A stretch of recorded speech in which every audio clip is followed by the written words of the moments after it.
Alors on me demande des fois pourquoi j'aime bien voyager l'hiver. Et parce que sur des sites touristiques comme ça où ça devrait être bondé de monde, il n'y a personne. C'est super. Ouais, donc là je suis en train de retirer mes chaussures tout simplement pour protéger le site, parce que depuis 88 en fait il est rentré au patrimoine de l'UNESCO. Il faut savoir qu'avant, en 1960, ils ont décidé de construire des hôtels en fait en hauteur, et voilà, ça a pas mal détruit tout ce site. Ça lui donnait notamment des couleurs un peu plus brunâtres que ce blanc là qu'on peut apercevoir, et vraiment depuis c'est magnifique, mais voilà, faut le préserver. Ce qui se passe un peu plus précisément en fait, c'est qu'on va faire un petit tour de chimie. C'est que le dioxyde de carbone qui est contenu dans les eaux libérées par les 17 sources de Pamukkale, en éclatant en fait à la surface, il provoque la précipitation du carbonate de calcium contenu dans l'eau, et celui-ci il va se déposer et se durcir à mesure que l'eau s'évapore, ce qui va permettre en fait donc de former ces splendides piscines d'apparence un petit peu cotonneuse, et avec toutes ces strass aussi qu'on peut voir en surface.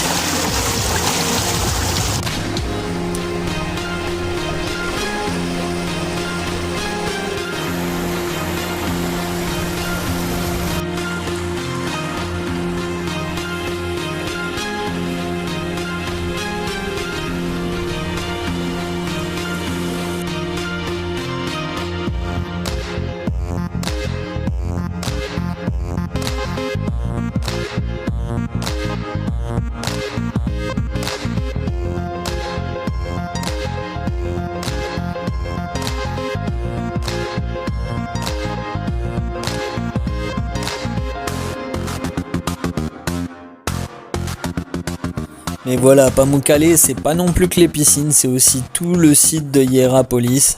C'est en fait une ancienne station thermale qui a été créée vers la fin du 2e siècle par la dynastie des Attalides. Elle était située au sommet de la colline de Pamukkale, bien connue pour ses sources chaudes et ses concrétions calcaires. On y retrouve le théâtre de Hierapolis qui fut construit après le séisme de l'an 17. Celui-ci pouvait accueillir jusqu'à 15 000 personnes.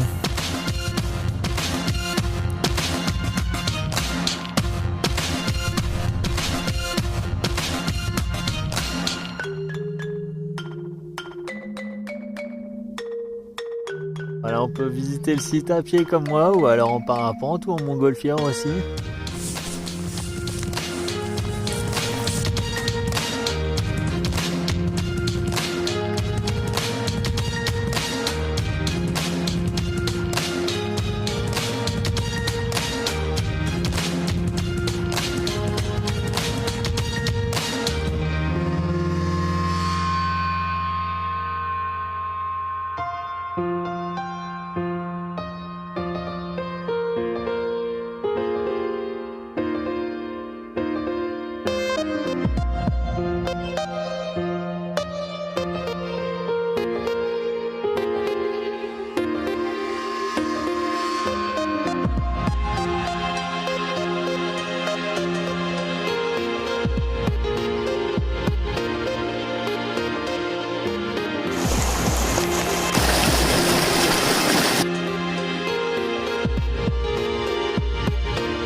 Là, après avoir passé sur 6 nuits, j'ai passé 5 nuits en hôtel. Là, il faut repartir, c'est pas facile. En plus, sous la pluie, par 6 degrés. Bon, dur de se motiver ce matin, mais j'y vais tranquillement. Ça va être une petite journée et puis voilà quoi. Donc la route ne correspond plus à rien. En tout cas plus du tout avec ce que j'ai sur le GPS, je sais pas du tout où aller.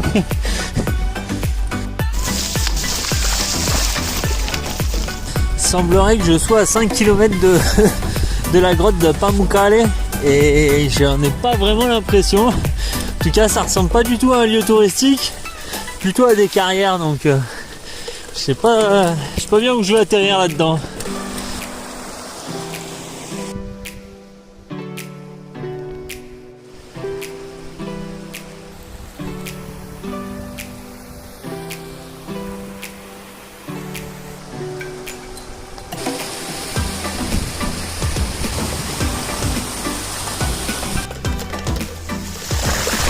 Voilà, ça se situe, c'est juste là-bas, là, les sources chaudes de la grotte de Pamukkale, en plein milieu des carrières, c'est wow. Ouais, tout de suite, ça n'a pas le même charme qu'il y a.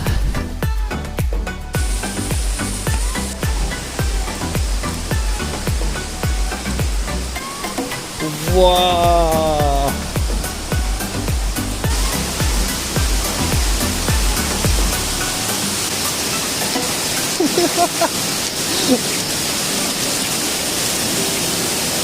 Ça coule de partout quoi.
Il fait pas trop chaud quand même en ressortant là.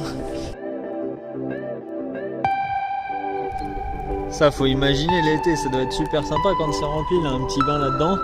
Et puis hop, la vue sur l'usine de carrière derrière. Waouh. Ah, c'est invraisemblable. Ah, je me disais l'eau elle était gelée mais il fait 3 degrés. Plus j'avance, plus les températures baissent.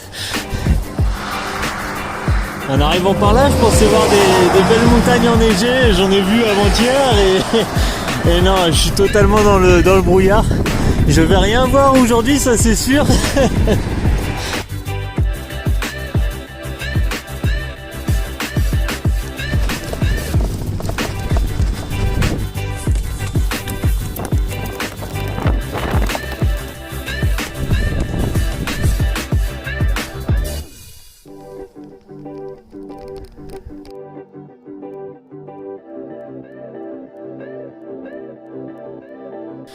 Bon voilà, là il va bientôt être 9h, ça fait plus d'une heure que je suis levé mais je suis vraiment pas motivé à sortir du duvet, j'entends la neige qui tombe sur la tente. À mon avis elle va fondre directement parce qu'il fait trop chaud mais bon, c'est pas très motivant pour sortir ça.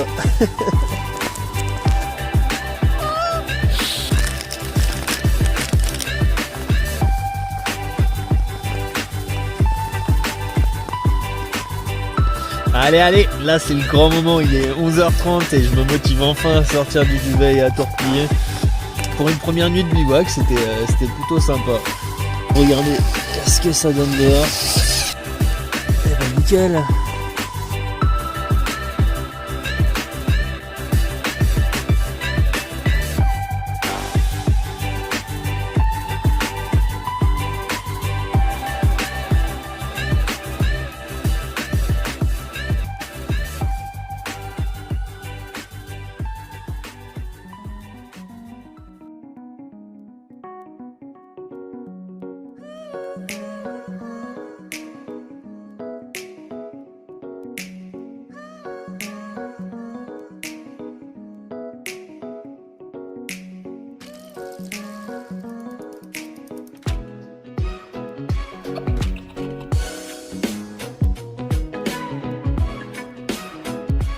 peut voir le haut des arbres un petit peu enneigé.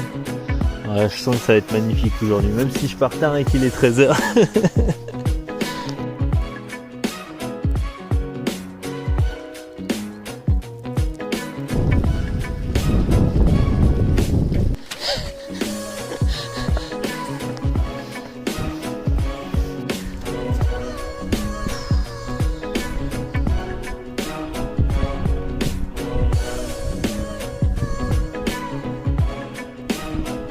Voilà, on redescend, mais un super beau point de vue.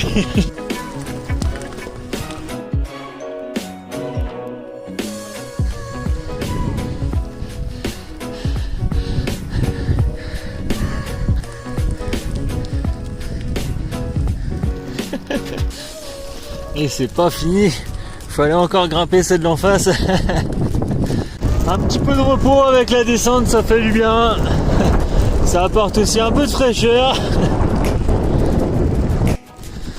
Après voilà, je trouve ça tellement beau que ouais, franchement, ouais, je le dis souvent, mais les montagnes c'est ce qu'il y a de plus beau, je trouve. Ah, je le craignais. Et voilà, c'est plus de la route, c'est de la piste. Et ça rend les choses un petit peu plus compliquées face aux grosses montées. Ah, par contre, ce qui est magnifique, c'est de se dire que je vais passer juste au-dessus des nuages et ça devient super beau, quoi. Wow.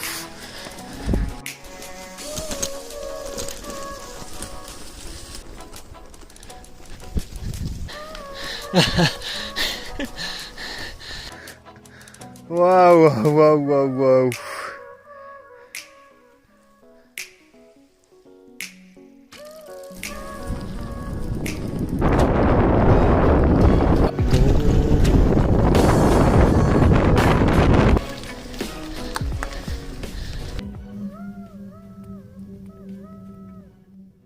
Et hier en fait, bah moi j'étais là-bas, là, juste en face, et c'est à peu près ça que je devais voir. Si c'était bien dégagé, mais voilà, et moi je dormis là-bas et je repars par là-bas. Oh, oh, oh.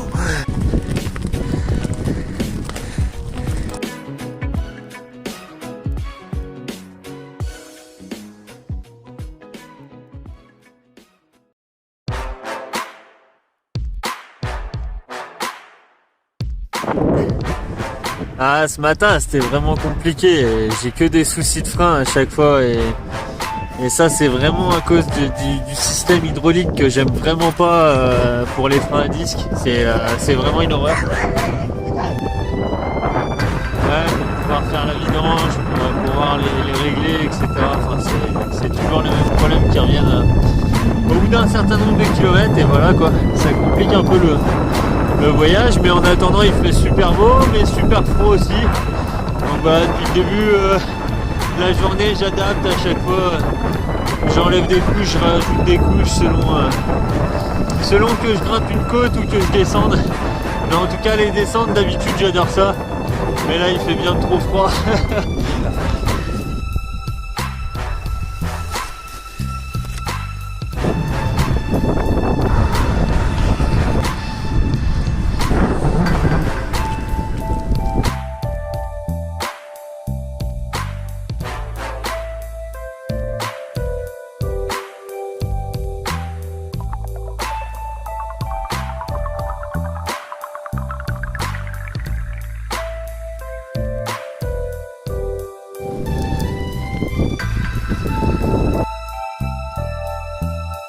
Ouais, après vous l'aurez peut-être compris, mais ça va pas être les journées les plus passionnantes. Je vais être vraiment en pleine nature à pédaler à peu près tous les jours dans des conditions plus ou moins particulières.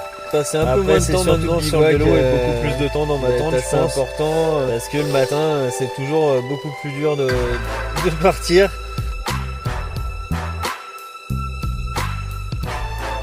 Voilà, c'est vraiment quelque chose que je recherchais en pleine montagne et j'adore ça, mais forcément du coup les journées sont un peu plus courtes et on fait un peu moins d'efforts, on a un peu plus de mal à se motiver et voilà, en tout cas là je fais la route jusqu'à Nefeshir, Gorem, pour aller voir les maisons troglodytes là-bas, mais en attendant il y a de la route à faire et du coup ça va être plusieurs journées comme ça à pédaler et comme je dis toujours, Le vélo, c'est comme la vie.